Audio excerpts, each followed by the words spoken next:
ನಮಸ್ತೆ ಸ್ನೇಹಿತರೆ, ಮಾಯಾ ರೆಸಿಪಿಗಳಿಗೆ ಸ್ವಾಗತ. ಇವತ್ತಿನ ವಿಡಿಯೋದಲ್ಲಿ ತುಂಬ ರುಚಿಯಾಗಿರುವಂಥ ನಾಲ್ಗಿಗೆ ತುಂಬ ಹಿತ ಕೊಡುವಂಥ ಒಂದು ಹುರುಳಿ ಕಾಳಿಂದು, ಅದರಲ್ಲೂ ಮೊಳಕೆ ಬರೆಸಿರೋಂಥ ಒಂದು ಹುರುಳಿ ಕಾಳಿನ ಸಾಂಬಾರನ್ನು, ಮಸಾಲೆ ಸಾಂಬಾರು ಯಾವ ರೀತಿ ಮಾಡ್ಕೊಳ್ಳೋದು ಅಂತೇಳಿ ನೋಡ್ಕೊಳ್ಳೋಣ. ತುಂಬ ರುಚಿಯಾಗಿರುತ್ತೆ, ಒಮ್ಮೆ ಟ್ರೈ ಮಾಡಿ ನೋಡಿ. ಹುರುಳಿ ಕಾಳನ್ನು ಮೊದಲು ಒಂದು 8 ಗಂಟೆಗಳ ಕಾಲ ನೆನೆಸಿಟ್ಕೊಳ್ಬೇಕು. ಇನ್ನು ನೆಂದಿರೋವಂಥ ಹುರುಳಿ ಕಾಳೇನಿರುತ್ತೆ, ನೀರೆಲ್ಲ ಬಸಿದ್ಬಿಟ್ಟು ನೋಡಿ, ಕಾಳನ್ನು ಈ ರೀತಿ ನೀವು 1 ದಿನ ಅಥವಾ 2 ದಿನಗಳವರೆಗೆ ಇಡೋದ್ರಿಂದ ತುಂಬ ಉದ್ದನಾಗಿರುವಂಥ ಮೊಳಕೆ ಬರುತ್ತೆ. ಅದರಿಂದ ನೀವು ತುಂಬ ರುಚಿಯಾಗಿರುವಂಥ ಬಸ್ಸಾರಾಗಿರ್ಬೋದು ಅಥವಾ ಈ ರೀತಿ ಮಸಾಲೆ ಸಾರು, ಪಲ್ಯ ಎಲ್ಲನೂ ಮಾಡ್ಕೊಳ್ಬೋದು. ಇನ್ನು ಈ ಒಂದು ಸಾಂಬಾರನ್ನು ಮಾಡ್ಕೊಳ್ಳೋದಕ್ಕೆ ನಾನು ಮೊದಲೇದಾಗಿ ಒಂದು ಪಾತ್ರೆಗೆ ಸ್ವಲ್ಪ ಎಣ್ಣೆನ ಹಾಕಿಬಿಟ್ಟು ಬಿಸಿಗೆ ಇಟ್ಕೊಂಡಿದ್ದೀನಿ.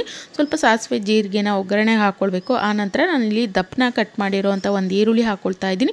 ಸ್ವಲ್ಪ ಕರ್ಬೇವಿನ ಸೊಪ್ಪನ್ನು ಹಾಕಿಬಿಟ್ಟು ಒಂದು 2 ನಿಮಿಷಗಳ ಕಾಲ ಈರುಳ್ಳಿನ ಫ್ರೈ ಮಾಡ್ಕೊಳ್ಬೇಕು. ಹಸಿ ವಾಸನೆ ಎಲ್ಲ ಹೋಗಬೇಕು ಅಷ್ಟೇ.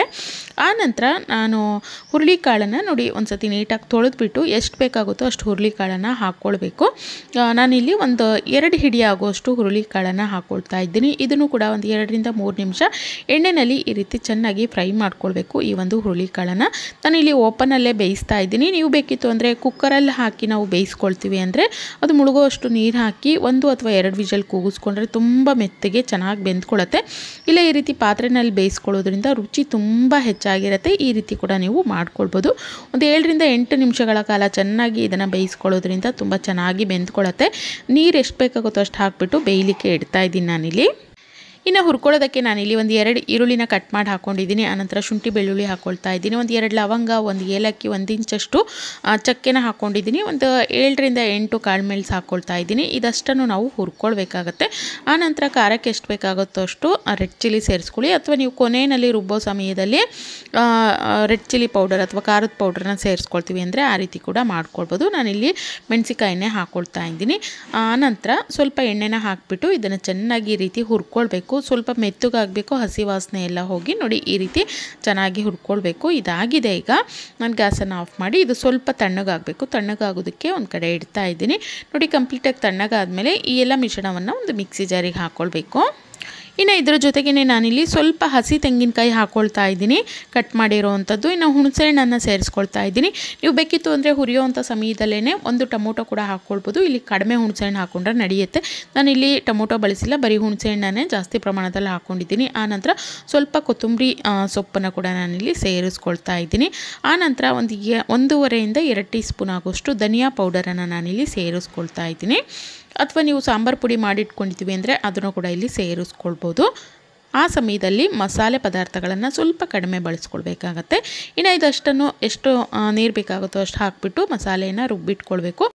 ಇನ್ನು ಈ ಕಡೆ ನಾವು ಹುರುಳಿ ಕಾಳನ್ನು ಬೇಯಲಿಕ್ಕೆ ಇಟ್ಕೊಂಡಿದ್ವಲ್ಲ, ಅದು ಕೂಡ ತುಂಬ ಚೆನ್ನಾಗಿ ಬೆಂದ್ಕೊಂಡಿದೆ. ನೀರು ನೋಡ್ಬೋದು ಸಾಕಷ್ಟು ಕಡಿಮೆ ಆಗಿದೆ. ಈ ರೀತಿ ಬೇಯಿಸ್ಕೊಳ್ಳೋದ್ರಿಂದ ರುಚಿ ತುಂಬ ಹೆಚ್ಚಾಗಿರುತ್ತೆ.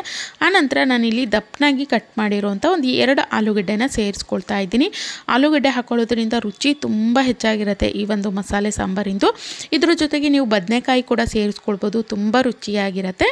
ನೋಡಿ ಆಲೂಗಡ್ಡೆ ಹಾಕಾದ್ಮೇಲೆ ಮತ್ತೆ ಒಂದು 4 ರಿಂದ 5 ನಿಮಿಷ ಬೇಯಿಸ್ಕೊಂಡ್ರೆ ಸಾಕಾಗುತ್ತೆ. ಆಲೂಗಡ್ಡೆ ಏನು ತುಂಬ ಜಾಸ್ತಿ ಬೇಯುವಂಥ ಅವಶ್ಯಕತೆ ಇಲ್ಲ.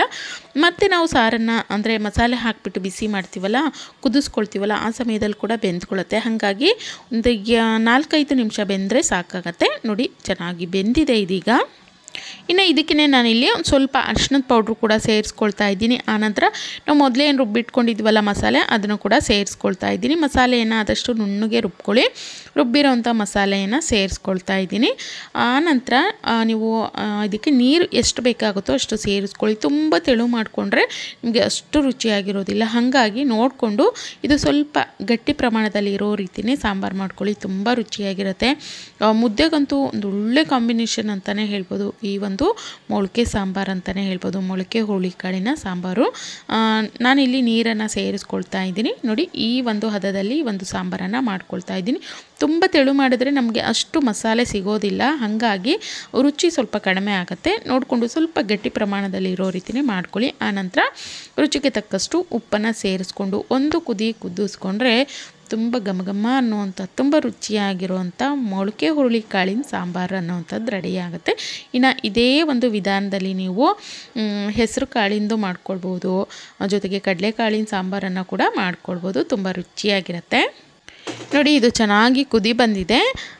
ಈ ಸಮಯದಲ್ಲಿ ನಾನು ಕಟ್ ಮಾಡಿರೋವಂಥ ಕೊತ್ತಂಬರಿ ಸೊಪ್ಪು ಕೂಡ ಸೇರಿಸ್ಕೊಳ್ತಾ ಇದ್ದೀನಿ. ನಾವು ರುಬ್ಲಿಕ್ಕೆ ಹಾಕ್ಕೊಂಡಿದ್ವಿ, ಆದರೂ ಕೂಡ ಕೊನೆಯಲ್ಲಿ ಸ್ವಲ್ಪ ಸೇರಿಸ್ಕೊಳ್ತಾ ಇದ್ದೀನಿ. ನೋಡಿ ತುಂಬ ರುಚಿಯಾಗಿರುವಂಥ ಒಂದು ಸಾಂಬಾರು ಅನ್ನುವಂಥದ್ದು ರೆಡಿಯಾಗಿದೆ. ಇನ್ನು ಇದನ್ನು ಮಾಡಿದಾಗ ಮನೆಯೆಲ್ಲ ಗಮ್ ಅಂತ ಇರುತ್ತೆ.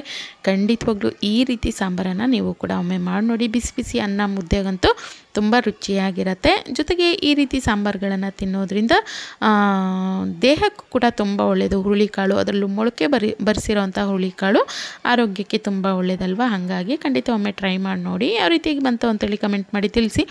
ಇದೇ ರೀತಿ ಮತ್ತಷ್ಟು ಹೊಸ ರೆಸಿಪಿ ವಿಡಿಯೋಗಳಿಗಾಗಿ ಚಾನಲನ್ನು ಸಬ್ಸ್ಕ್ರೈಬ್ ಮಾಡ್ಕೊಂಡು ನೋಡಿ. Thank you.